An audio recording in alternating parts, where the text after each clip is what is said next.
risiko audit dan pembenahan. Nah, supaya lebih seru gitu ya, kita undi dulu untuk siapa yang akan melakukan presentasinya. Sebentar, saya screen dulu.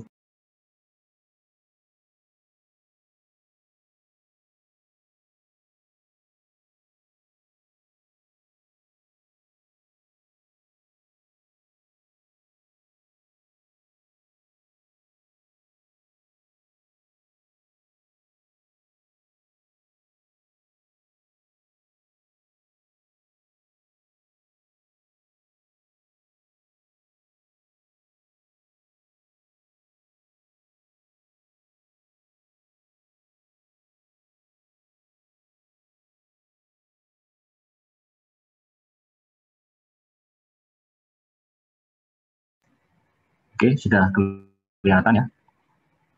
Sudah, Pak. Iya, Oke, Pak. Kita mulai ya. Untuk kesempatan pertama, kita coba siapa yang beruntung hari ini, pagi ini.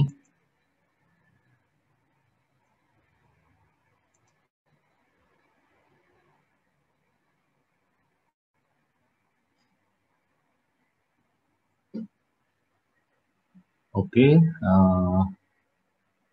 ada Putri Dewi Nur Fauziah. Ya,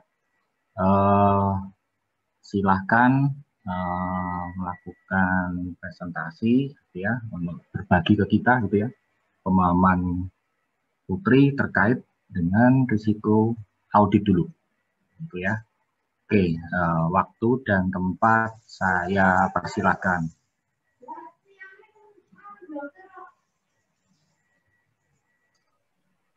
Oh iya, Pak. Ini berarti saya yang share screen, Pak. Halo? Gimana? Saya yang share screen. Oh ya, boleh.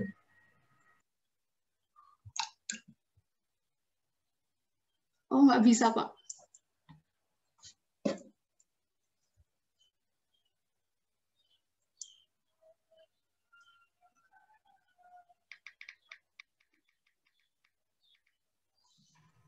Oke, sudah harusnya, coba.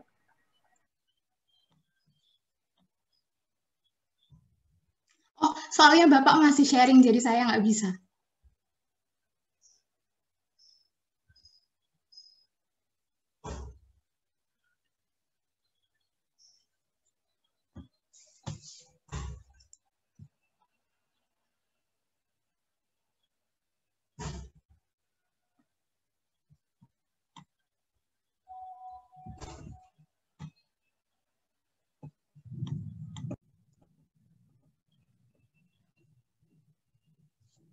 Udah kelihatan belum? Ya, sudah. Oke, jadi aku mau coba buat bahas risiko audit. Jadi risiko audit itu kan, kalau menurut standar audit nomor 200, risiko audit itu risiko bahwa auditor menyatakan suatu opini audit yang tidak tepat ketika laporan keuangan mengandung kesalahan penyajian yang material.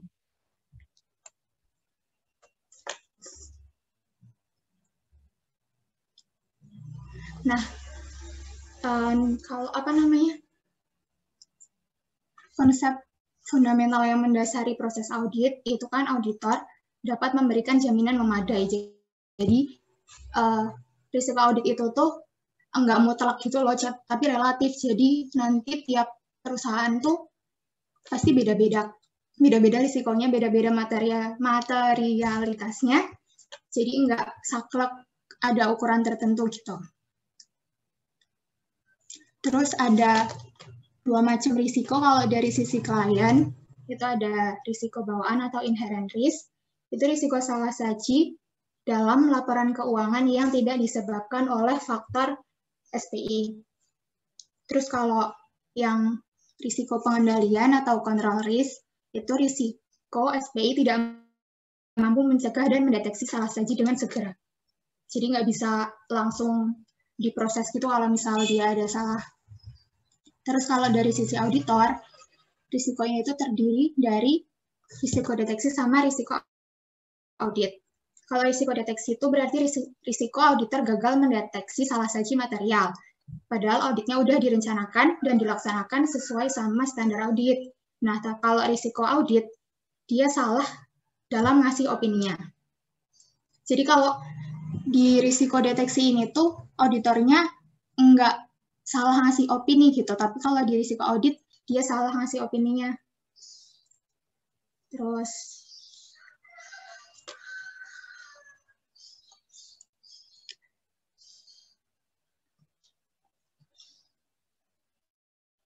oh ini, kalau dia acceptable risk, jadi itu kan tingkat auditor, tingkat keberanian auditor untuk mengambil risiko. Kalau misal dia SPI-nya kuat, berarti kan dia pasti kayak tertata gitu kan, kayak susah untuk ditembus, susah untuk dilakukan fraud kalau misalnya SPU-nya kuat. Makanya potensi salah sajinya nanti juga kecil.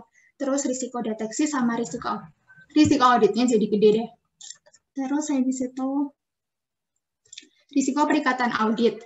Itu risiko kerugian yang dihadapi auditor dalam melaksanakan tugas audit, meskipun pelaksanaan audit dan laporan auditnya telah dibuat dengan benar.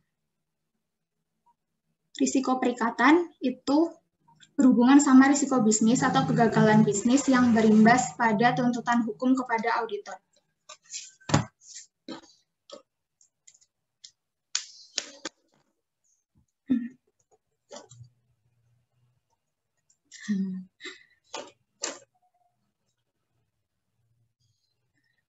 Ya, aku nggak terlalu paham kalau yang bagian ini. Aku baca aja ya, risiko audit itu berkaitan dengan seberapa besar kemungkinan auditor salah dalam memberikan opini atas asersi yang disajikan klien dalam laporan keuangannya karena adanya kekeliruan atau kesalahan yang material.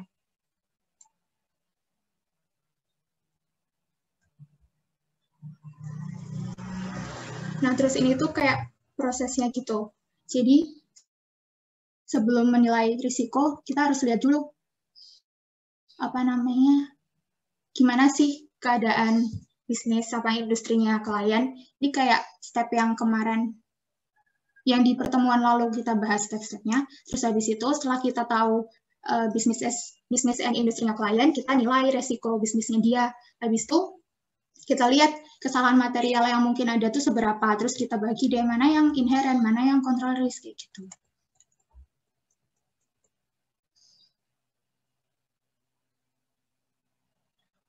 Oh, terus risiko audit itu tuh cuman buat yang material aja. Jadi kalau misal dia material, enggak material, berarti dia bukan risiko. Kayaknya sih gitu deh. Terus,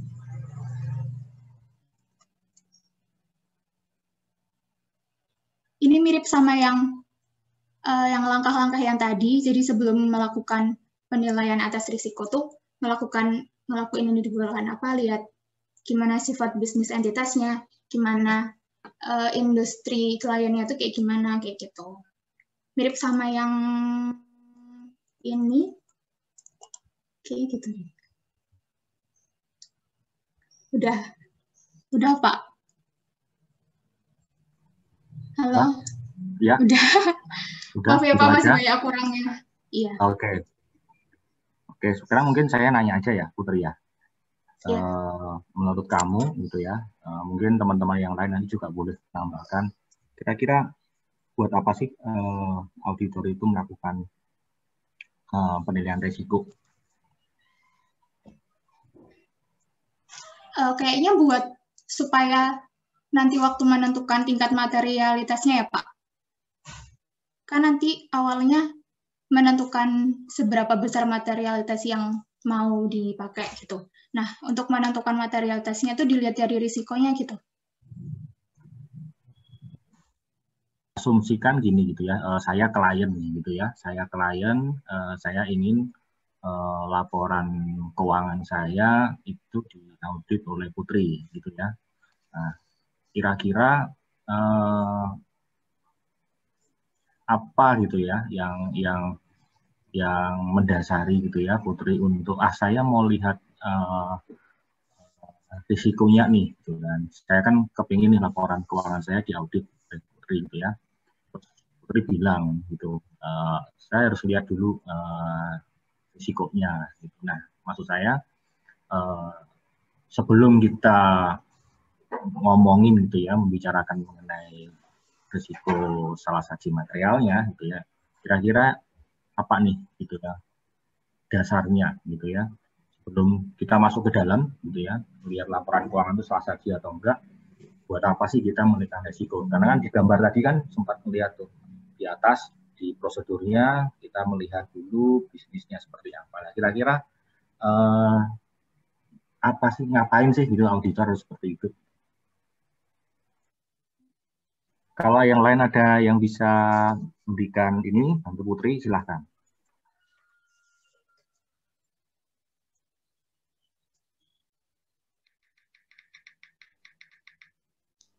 Izin Itu berpendapat, bukan Pak. Ya, gimana Felix? Putri mau ngomong, Pak. Mungkin Oh ya, Felix silakan. aja, Felix aja. Oke, Felix gimana?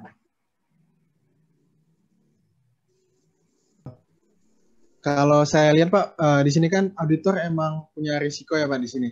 Nah, saya sepemahaman saya, auditor ini perlu tahu risiko kemungkinan dia gagal menemukan salah satu itu seberapa gitu. Terus kalau misalnya dia udah ngasih opini unqualified, terus ternyata ada salah saji, dia berani nggak risikonya sesuai nggak buat dia gitu. Jadi dia perlu tahu risiko yang bakal diterima, risiko kemungkinan dia salah memberikan opini atau mungkin nggak menemukan salah saji gitu Pak.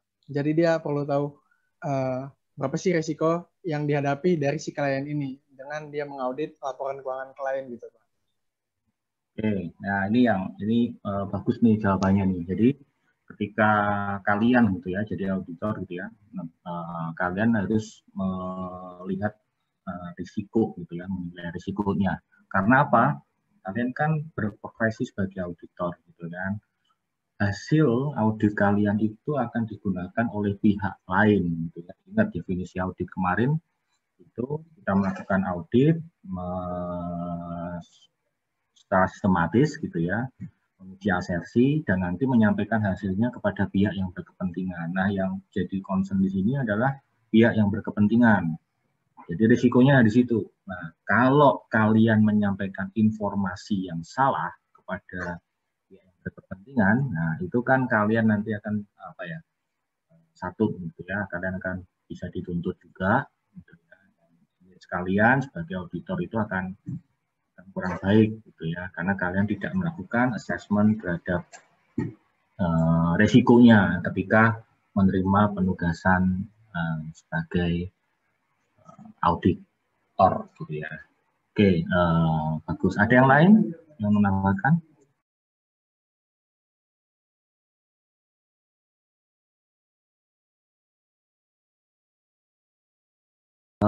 Kalau tidak Putri mau menambahkan Putri? Enggak, Pak. Setuju sama Felix. Oke. Kalau gitu kita coba lihat pendapat teman yang lain ya, kita coba acak lagi.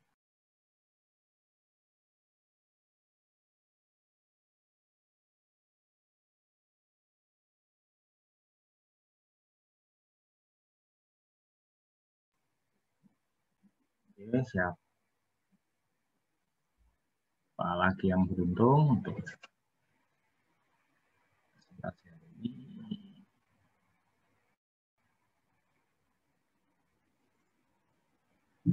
Oke, Rizky Maharani, silakan Rizky untuk sharing ke kita pemahaman kamu terkait risiko audit.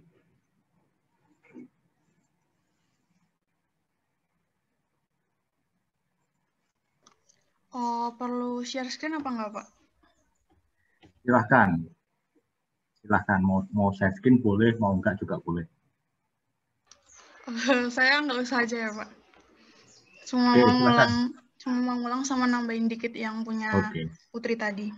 oke, Jadi silakan. menurut saya, sepengetahuan saya, risiko audit itu adalah risiko di mana auditor itu dia sudah menyatakan dia itu menyatakan suatu opini yang tidak tepat ketika laporan keuangannya itu mengandung salah saji material. Gitu. Terus yang kedua ada prosedurnya. Yang pertama itu pengendalian manajemen dan entitas lainnya. Yang kedua adalah prosedur analitis. Yang ketiga observasi dan inspeksi. Yang keempat diskusi anggota. Dan yang kelima prosedur penilaian risiko lainnya. Nah, terus tadi ada model risiko audit yang plan detection risk sama dengan acceptable audit risk dibagi inherent risk kali control risk. Terus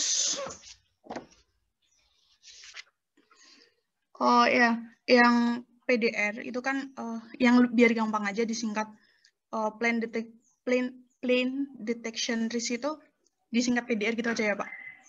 Jadi PDR itu adalah risiko yang membuktikan risiko bahwa bukti audit akan gagal mendeteksi salah saji yang melebihi material kinerja.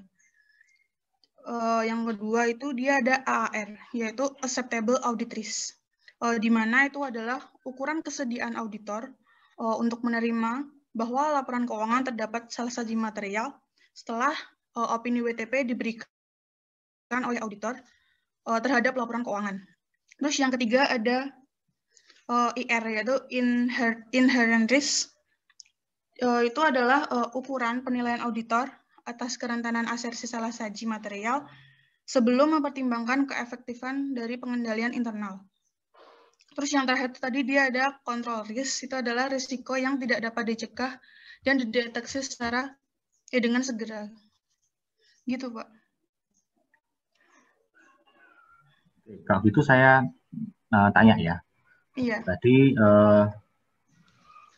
Rizky menjelaskan mengenai audit risk model, gitu ya. Tadi ada plan detection risk, terus ada acceptable audit risk ya, AAR gitu ya. Nah, pertanyaan saya tadi kan di kesempatan pertama kalian nanti menyampaikan bahwa auditor itu memberikan reasonable assurance gitu ya, artinya jaminan yang memadai. Nah, pertanyaan saya gitu ya terkait dengan audit risk model tadi, kan tadi dibilang ada acceptable audit risk. Nah, saya mau tanya keterkaitan antara acceptable audit risk gitu ya atau risiko audit yang dapat diterima gitu ya dengan reasonable assurance itu seperti apa?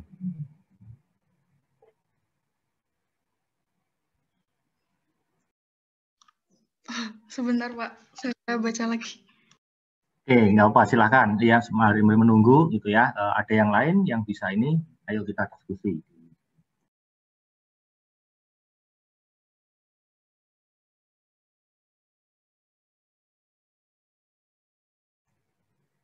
Kata kuncinya kan di sini kan sebenarnya, ya gimana? Silakan.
Tes.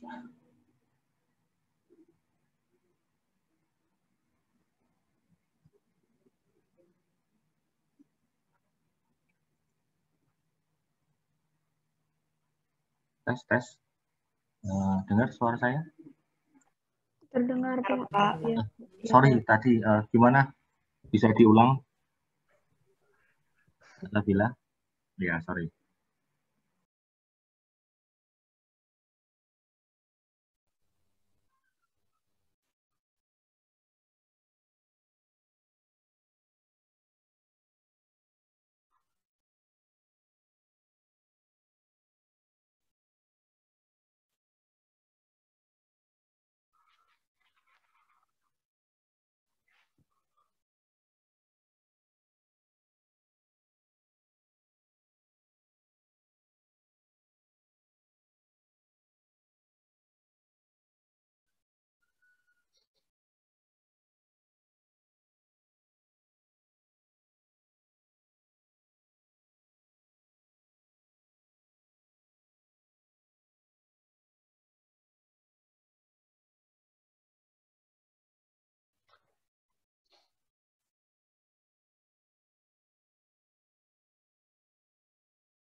Oke, saya koreksi ya.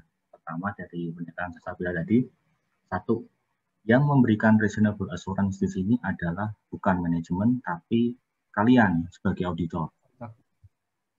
Jadi kalian ini kan ingat ya definisi audit kemarin ya, kita tuh memberikan assurance gitu ya. Nah, yang disampaikan di sini adalah asuransi itu yang kita sampaikan kepada pihak yang menggunakan jasa kita atau yang memanfaatkan informasi kita. Kita mau bilang loh bahwa asuransi yang saya berikan ini itu asuransi yang reasonable. Reasonable artinya didukung bukti, gitu ya, bukti yang cukup, bukti yang pas, bukti yang tepat, gitu ya. Bukan suatu asuransi yang sifatnya absolut. Jadi yang memberikan asuransi itu kita. Nah, yang pihak yang ingin diberikan asuransinya itu kan tadi pihak manajemen. Pihak manajemen memberikan laporan keuangan, tolong dong ini pastikan gitu ya bahwa semua informasi yang ada di laporan keuangan ini benar gitu ya. Nah, kita memberikan asuransi terhadap itu. Nah, yang dimaksud tadi adalah kita tidak bisa memberikan bahwa ini mutlak benar gitu ya, absolute assurance tadi.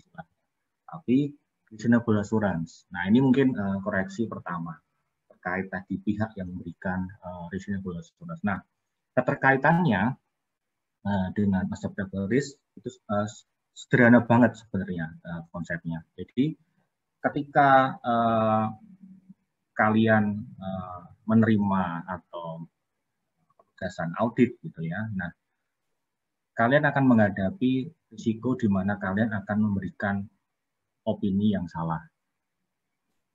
Nah, ini yang namanya audit risk. Nah, audit risk ini ya kalian sebagai auditor tentunya gitu ya, kalian akan berusaha menekannya gitu ya serendah mungkin gitu ya. Jadi kalian berharap risiko bahwa saya salah memberikan opini itu akan saya tekan serendah mungkin. Nah, ini yang dinamakan tadi acceptable audit risk. Nah, acceptable-nya di sini adalah acceptable di level yang paling rendah. Nah, dengan bukti audit yang yang baik gitu ya, kalau kalian disupport bukti audit yang baik, yang cukup dan yang benar, itu sudah menekan risiko ini. Tapi risiko ini gitu ya tidak bisa hilang atau ditekan sampai benar-benar nol. Jadi ini istilahnya acceptable Ya, itu bukan berarti artinya bisa hilang, ya, acceptable di level yang paling rendah. Nah, karena tidak bisa menghilangkan risiko sampai 0 tadi, nah ini yang tadi dibilang, kita nggak bisa memberikan absolute assurance. Jadi yang ini adalah reasonable. Nah, seberapa reasoningnya itu seberapa tepat, nah itu nanti tergantung ketika nanti kita dilihat prosedurnya, bagaimana kita memahami penelitian internal, dan segala macamnya. Ya, itu tadi keterkaitan antara reasonable assurance dan acceptable risk.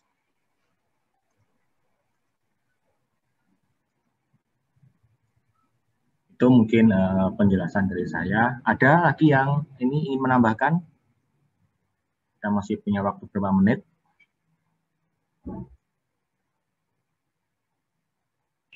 Izin memberikan pendapat, Pak. Oke, silakan, Aji.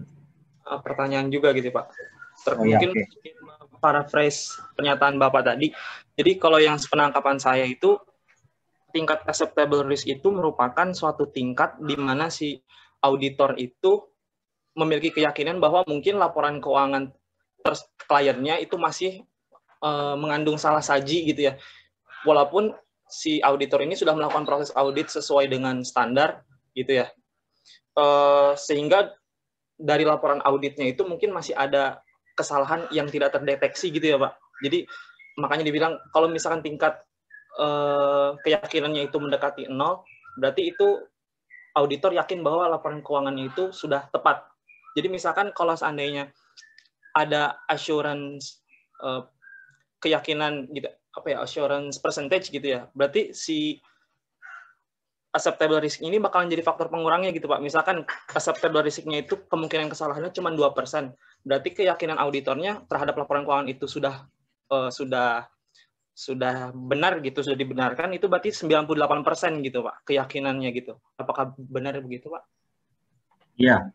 Jadi logikanya kan seperti itu. Jadi kalau misalnya kita tadi definisinya, secara definisi kan bahwa resiko AR itu adalah risiko di mana kita itu salah memberikan opini gitu ya.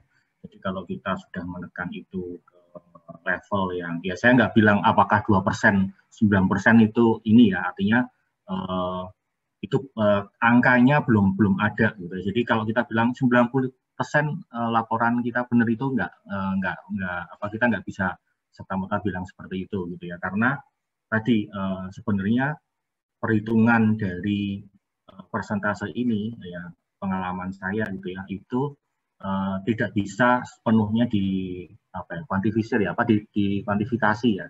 Jadi diberikan dalam bentuk angka. Ini nanti yang harus kalian perhatikan. Jadi kita nggak bisa exactly bilang saya bilang 2% gitu ya, 2%, terus nanti bilang kalau saya sudah mendapatkan airnya 2%, berarti 90% apa yang saya lakukan, atau apa yang laporan audit saya itu sudah pasti benar dan tidak ada ini ya, bukan tidak ada ya, artinya kesalahannya hanya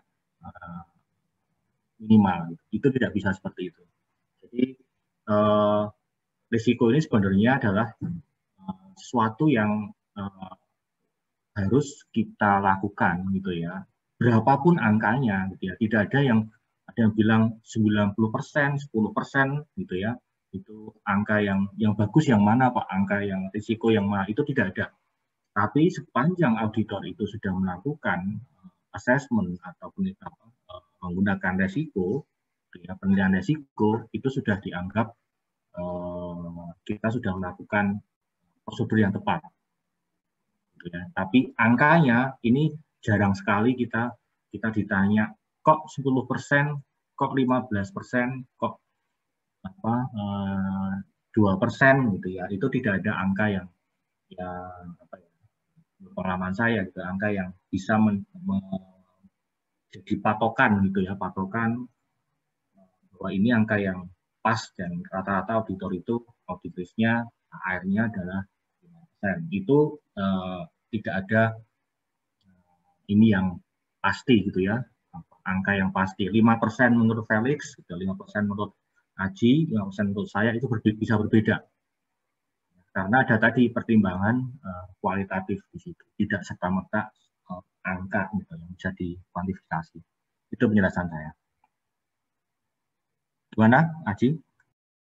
Baik, Pak. Terima kasih, Pak.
Ada 5.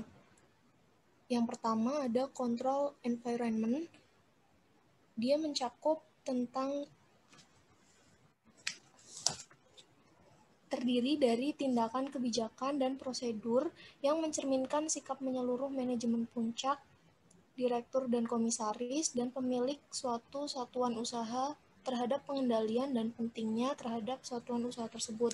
Nah, di dalamnya itu ada integritas dan nilai etika, terus ada komitmen terhadap kompetensi, partisipasi Dewan Komisaris dan Komite Audit, kemudian ada filosofi manajemen dan gaya operasionalnya, kemudian ada struktur organisasinya, ada kebijakan dan praktik bidang SDM, dan penilaian otoritas serta tanggung jawab.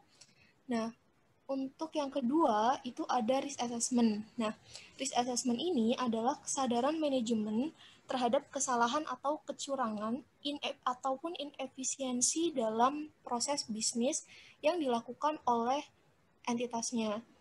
Diwujudkan dalam sistem pengendalian internal. Nah, di sini ada langkah-langkah dari risk assessment itu sendiri atau penilaian risiko. Yang pertama itu mengidentifikasi faktor apa sih yang menyebabkan yang meningkatkan risiko, terus kemudian memperkirakan risiko itu signifikan atau tidak, terus kemudian yang ketiga itu ada menilai kemungkinan risiko apa sih nanti yang akan terjadi, kemudian yang keempat itu adalah menentukan tindakan yang diperlukan untuk mengelola risiko itu. Terus yang ketiga ada control activity atau aktivitas pengendalian. Di sini juga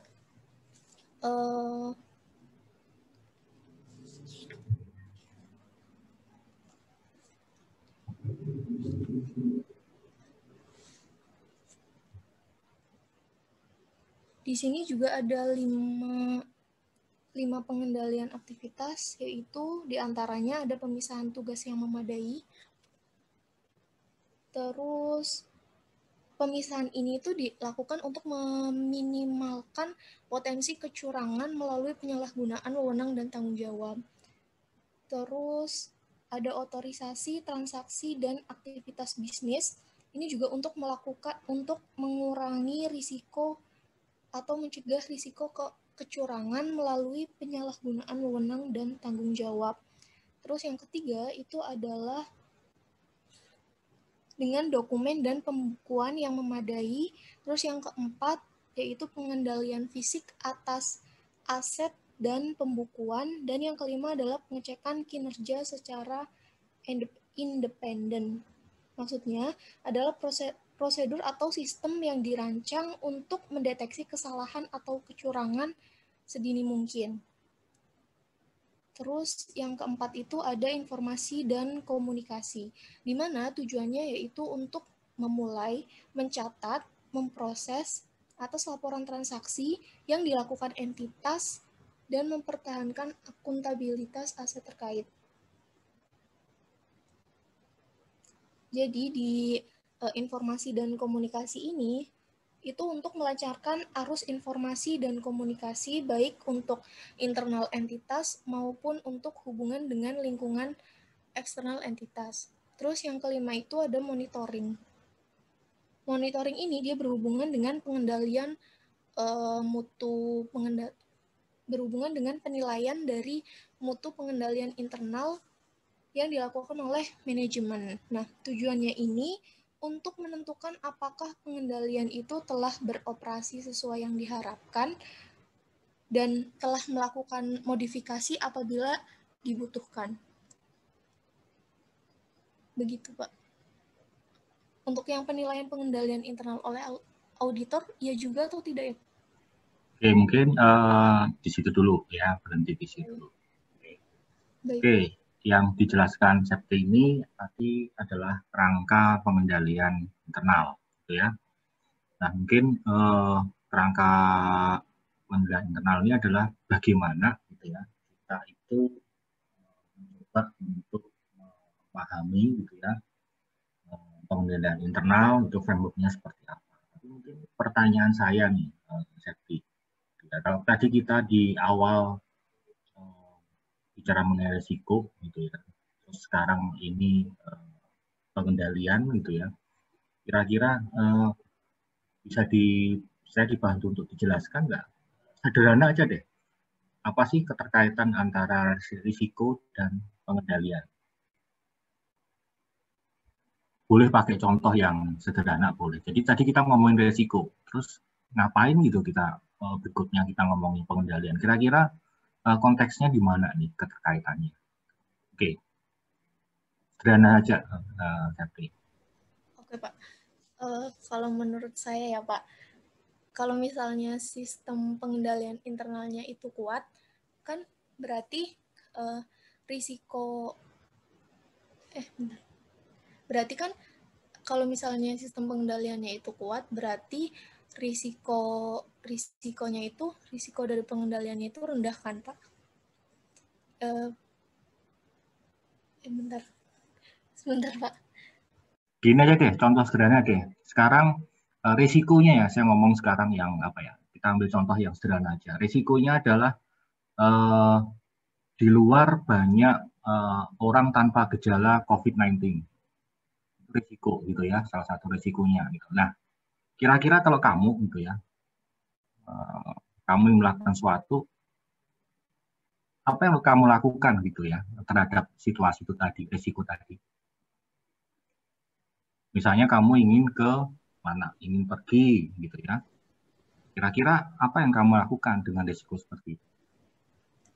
Kalau misalnya ada risiko yang seperti itu, berarti kita melakukan pengendalian kayak contohnya pakai masker, terus yang digunakan untuk mengurangi risiko tersebut, Pak.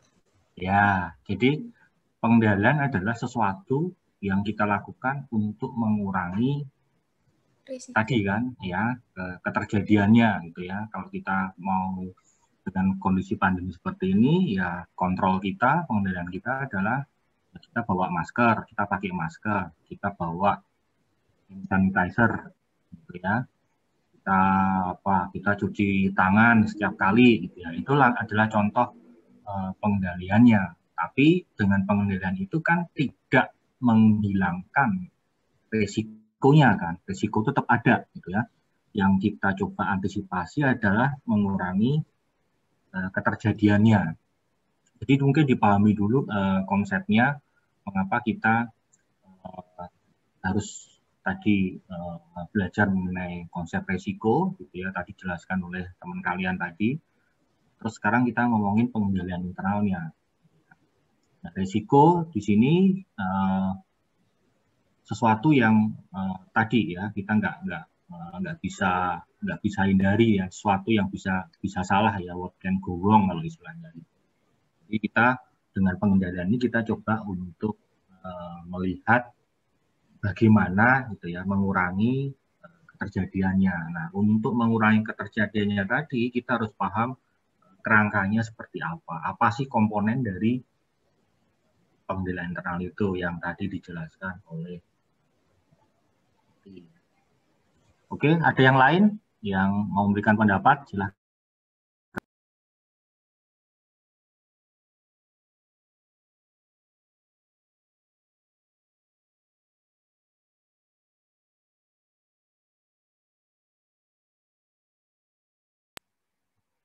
Oke, kalau enggak saya coba untuk undi lagi gitu ya, yang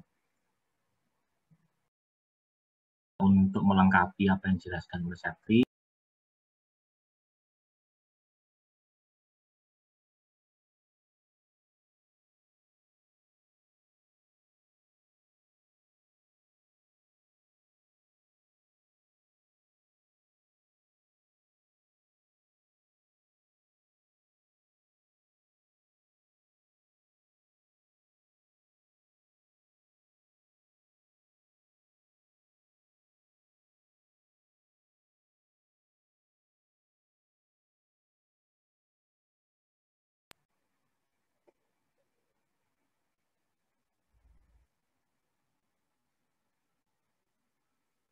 Kita ulang lagi.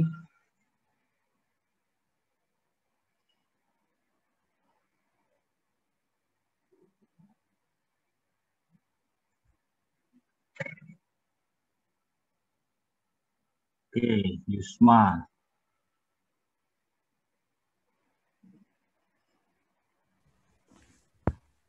Silahkan sharing gitu ya, apa yang kamu ketahui mengenai pengendalian internal. Ya, kalau tadi saya sudah menjelaskan kerangkanya, sekarang bagaimana sih gitu ya, atau mengapa auditor itu harus melakukan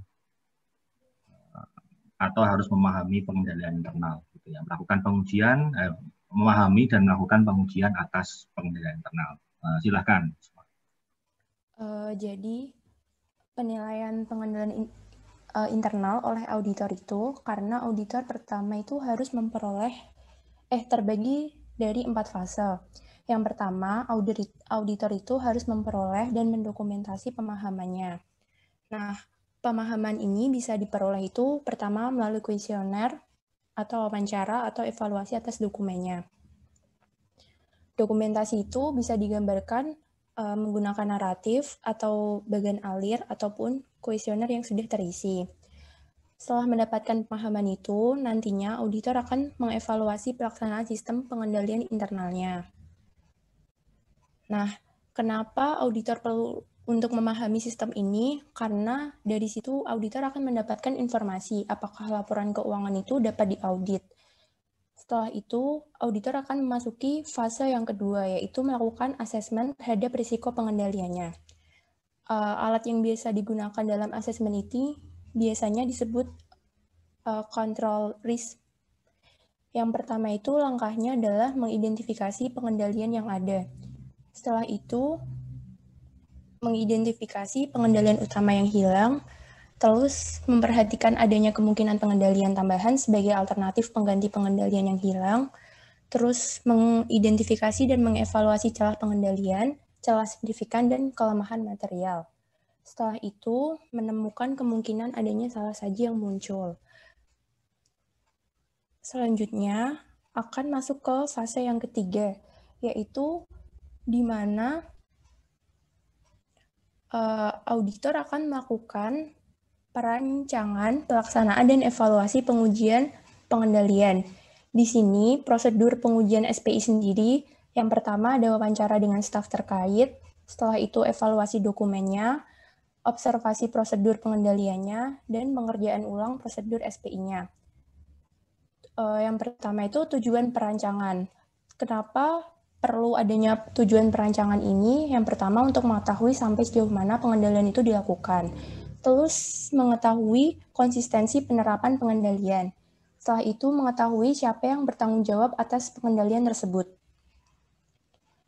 Hal yang penting atau substansi dari pengujian pengendalian dilakukan oleh auditor yang pertama adalah bentuk atau jenis pengendalian yang berjalan.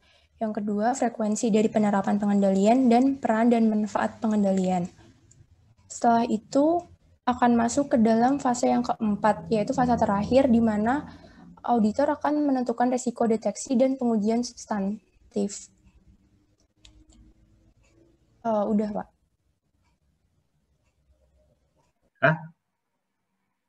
Oke, mungkin saya bertanya gitu ya, kalau tadi itu kan fase-fase yang kamu jelaskan, ya. Fase-fase bagaimana atau kita berusaha untuk memahami, kita sebagai auditor berusaha memahami pengendalian internal dan melakukan assessment terhadap risiko pengendalian. Nah, ada nggak ini bisa nggak menjelaskan keterkaitan itu, atau siapapun ya boleh ya, silakan, nggak hanya tadi siapapun boleh gitu ya, keterkaitan dengan apa yang sudah kita bahas sebelumnya di risiko audit. Tadi kan ada audit risk model gitu ya. Nah, apa sih kira-kira di mana nih ya posisi pengendalian internal ini gitu ya, kita kaitkan dengan tadi audit risk model tadi. Dan di audit risk model ada detection risk, acceptable audit risk, ya, ada inherent risk, ya. Nah, itu kira-kira tempatnya di mana? Ada yang bisa menjelaskan nggak?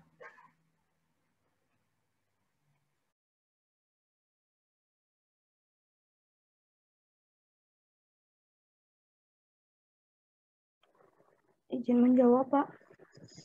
Yuk, silakan. Menurut saya pengendalian internal ini adanya di control risk, Pak. Karena kan control risk itu kan resiko untuk munculnya salah satu material karena kelemahan sistem pengendalian internal. Jadi di sini auditor akan menilai sistem pengendalian internal suatu entitas apakah udah efektif atau belum untuk menentukan control risk-nya. Gitu, Pak, menurut saya. Oke, bagus. Jadi jelas ya bahwa kenapa sih kita perlu memahami atau perlu menguji sistem pengendalian internal, ya karena ini adalah bagian dari control risk dalam audit risk model. Sedangkan inherent risk gitu ya, itu adalah risiko yang berada di luar sistem pengendalian internalnya.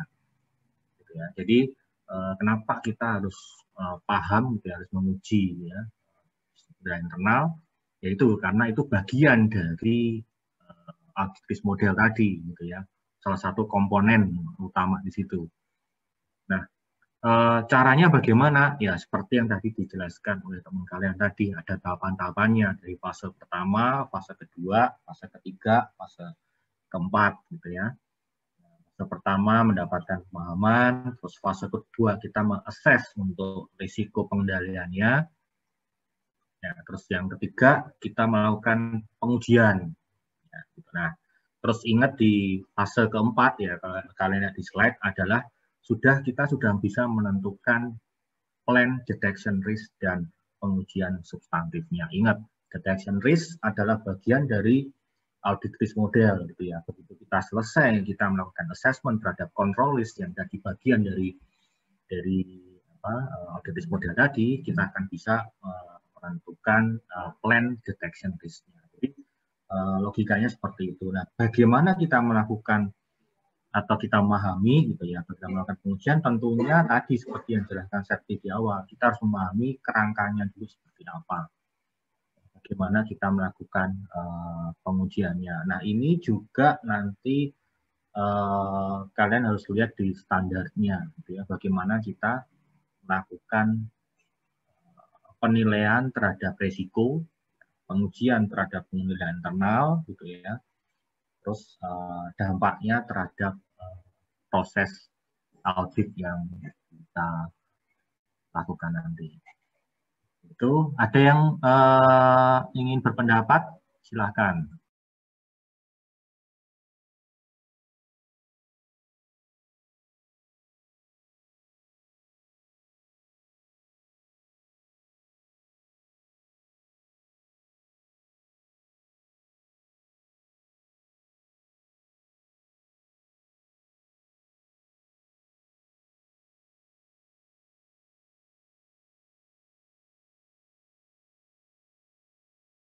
Oke, tadi ada yang sempat tadi kalau nggak salah saya dengar ada risk control metric ya. Mungkin kalian bentuknya seperti apa. Jadi ada risk, ada kontrol, kita buatkan semacam matriksnya. Nah, ini akan saya coba untuk share.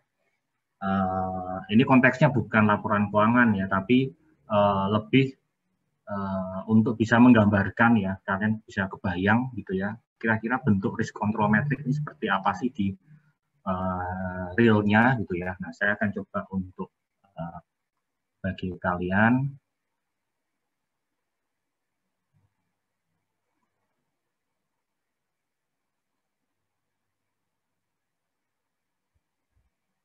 Kelihatan? Belum, Pak. Kelihatan ya. Oke, ini adalah contoh ya risk control metric gitu ya untuk aplikasi lelang portal lelang Indonesia yang dimiliki oleh teman-teman Direktorat Jenderal Kekayaan dan Negara gitu ya. Ini contohnya gitu ya. Jadi saya di sini buat gitu ya, tim saya gitu ya, membuat risk control metricnya. Nah, untuk membuat risk control metric saya harus memahami proses bisnisnya. Tadi ada kan di stepnya memahami bisnis klien gitu ya. Nah, ini cara kita memahami proses bisnis seperti yang kalian lihat di layar gitu ya. Terkait lelang itu apa saja prosesnya, ada persiapan, pelaksanaan, dan administrasinya. Nah, ini semua kita jabarkan gitu ya, kita bentuk pemahamannya gitu ya dalam bentuk flowchart dan kita lakukan walkthrough di sini. Ya, walkthrough artinya kita masuk ke masing-masing prosesnya. Nah, di sini teridentifikasi dari pemahaman proses bisnis kita gitu ya bahwa ada beberapa proses bisnis yang sudah dilakukan full menggunakan aplikasi dan full masih manual gitu ya. Kalau kalian di layar ada tahapan itu yang masih sifatnya manual. Nanti berpengaruh ya ketika nanti kita melakukan pengujiannya.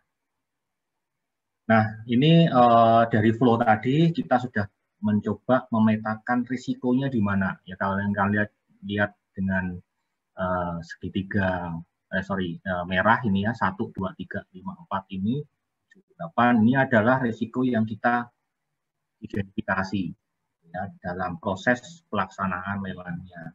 Nah, risikonya kita buat matriks gitu ya.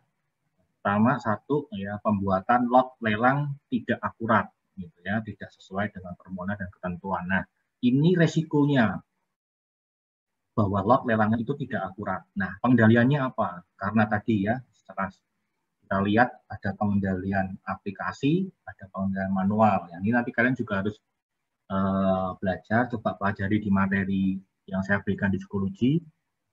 Ya, di materi ARENS itu ada dampak teknologi informasi terhadap pengendalian. Bagaimana kita melihat pengendalian. Nah, ini bentuk realnya gitu ya. Kita sudah menggunakan teknologi. Nah, akibatnya pengendaliannya akan seperti ini. Pengendaliannya berupa pengendalian aplikasi. Ya. Kita identifikasi ya dari risiko nomor 1 ini ternyata ada 5 ya, ada 5 pengendalian. Jadi sebenarnya untuk ini sebenarnya cukup bagus gitu ya, cukup baik karena pengendaliannya nggak hanya 1 tapi ada 5. Nah, ini juga nomor 2 sama gitu ya. Bentuk resikonya, pengendaliannya seperti apa. Nah, di sini kelihatan nih, kalau tadi kita bilang ada yang manual, akan kita identifikasi tipe pengendaliannya adalah IT dependent manual. Artinya ada faktor manusianya di situ, ada proses manual di situ. Nah, ini adalah contoh dari risk control metric. Ya, tapi ini bukan terkait laporan keuangan, tapi terkait audit aplikasi.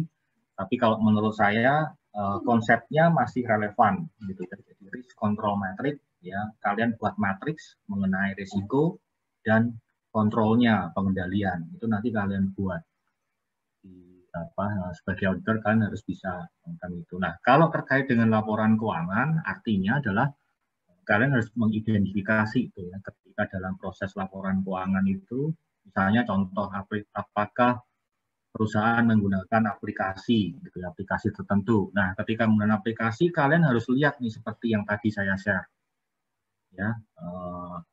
Misalnya untuk entry jurnal gitu ya, kalau kita bicara pengendalian gitu, gimana cara entry jurnalnya itu, apakah bisa langsung dari tampilan awal begitu masuk aplikasi bisa entry jurnal atau seperti apa? Nah itu nanti kalian bisa lihat di situ. Karena kalau misalnya jurnal itu bisa di entry oleh siapapun, ya, artinya di situ ada kemungkinan resiko gitu ya bahwa jurnal itu dibuat pembuatan jurnal itu tidak akurat karena yang buat bukan orang yang berkepentingan gitu ya atau bertanggung jawab atas proses transaksinya. Nanti kalian harus lihat karena di ujungnya dari aplikasi aplikasi akuntansi itu misalnya MIOB misalnya itu ujung-ujungnya adalah laporan keuangan kan. Nah kalian tidak akan bisa melakukan audit ya hanya dari print out laporan keuangan dari MIOB-nya. Ini nggak bisa, gitu ya. Kalian harus lihat ke datanya, harus lihat ke aplikasinya, ya. Sampai sejauh mana perusahaan itu melakukan pengendalian terhadap aplikasi MIOB-nya. Ada dua, gitu ya, pengendalian. Jadi kalau kalian belajar di slide itu ada dua, pengendalian aplikasi dan pengendalian umum. Pengendalian umum itu pengendalian yang sifatnya general gitu ya. Contohnya siapa yang bisa akses MIOB itu pengendalian umum. Ya, apakah di MIOB sudah ada kebijakan akuntansinya itu pengendalian umum. Nah, kalau pengendalian aplikasi sama seperti tadi saya cerita tadi ya. Untuk entry atau transaksi pembelian ini di entry oleh siapa gitu ya. Siapa yang bisa entry untuk pembelian? Apakah orang purchasing bisa entry untuk transaksi penjualan. Nah, hal seperti itu nanti yang akan dilihat di pengendalian aplikasinya. Jadi bentuk pengendalian ini sangat beragam gitu ya. Apalagi sekarang kita menggunakan teknologi informasi, maka di ARENS itu menekankan pentingnya kita memahami pengendalian atas resiko teknologi informasi tadi, ya, karena semua kita sudah menggunakan IT, gitu ya, kita menggunakan aplikasi. Nah, bagaimana kita menilai pengendaliannya di situ. Sekarang mungkin untuk paraf atau itu sudah digantikan dengan digital signature, gitu ya. Signature itu seperti apa? Apakah tanda tangan yang semacam kita coret gitu, kalau kita pakai stylus tanda tangan gitu, apakah tanda seperti itu? Tentunya juga tidak gitu ya. Nah, ini hal-hal yang perlu kalian pahami gitu ya ketika bicara mengenai pengendalian gitu. Nah, saya tidak akan menjelaskan detail, nanti silakan dilihat di materi gitu ya. Jadi konsepnya kita harus paham resiko itu apa saja ya, tadi resiko audit risk model, komponennya apa saja. Di situ ada inherent, ada control risk ya. Control risk kita langsung masuk ke konsep pengendalian. Nah, bagaimana kita melakukan assessment terhadap resiko pengendalian? Nah, itu ada tahapan-tahapannya. Hasilnya apa? Tadi sempat disinggung, ada celah pengendalian ya, ada significant deficiency, ada material weakness. Nah, itu kalian bisa pelajari dan nanti coba apa yang di slide itu coba kalian lihat bentuknya di standar atau yang diatur di standar di SPAP itu ya, standar auditnya. Benar nggak sih kita harus memperhatikan itu? Kenapa sih kita harus belajar mengenai bagaimana menilai risiko pengendalian gitu ya? Apakah ini memang diatur dalam standarnya? Nanti silahkan kalian lihat. Termasuk bagaimana mengkomunikasikan hasil pengujian terhadap pengendalian internal itu ke manajemen, gitu ya. Jadi kalian akan lihat di situ ada yang kita kenal adalah internal control over financial reporting, gitu ya. Pengendalian internal atas pelaporan keuangan itu komponennya apa saja, gitu ya. Itu bisa dilihat karena itu juga menjadi bagian, kalau di luar itu semacam kewajiban untuk bisa menyampaikan untuk dapat menyampaikan fee cover itu ke regulator, gitu ya, atau pihak yang berkepentingan. Nah, jadi itu pentingnya pengendalian internal di situ. Jadi ketika bicara audit selalu kalian akan menemukan dua hal ini, gitu ya, risiko dan pengendalian. Ya, risiko apa yang menghambat atau menjadi potensi kesalahan, gitu ya. Sedangkan pengendalian adalah bagaimana kita mencoba untuk mengurangi keterjadiannya. Kalau ada risiko salah saji, kita lihat pengendalian internalnya, apakah perusahaan itu sudah menerapkan sistem pengendalian internal yang baik untuk mengantisipasi itu. Itu yang kita nilai. Dan itu nanti berpengaruh ke opini kita di laporan nanti. Itu ya mungkin yang bisa saya sampaikan terkait diskusinya. Terima kasih. Ya, mungkin kita lanjut saja ke diskusi di psikologinya.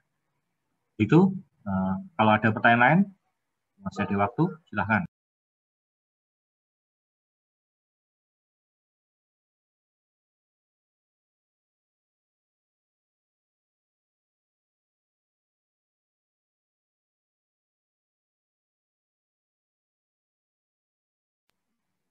Oke, kalau nggak ada, kita akhiri untuk sesi VidCon-nya. Sesi diskusinya, kita lanjut aja diskusi di psikologi. Terima kasih atensinya, terima kasih buat presenter tadi, gitu ya. Cukup baik, ya. Terima kasih juga buat yang memberikan tanggapan atau komentar. Itu. Oke, kita akhiri sesinya. Selamat pagi. Pagi, Pak. Terima kasih, Selamat Pak. pagi, Pak. Terima kasih, Pak. Terima kasih, Pak. Terima kasih, Pak. Terima kasih, Pak. Terima kasih, Pak.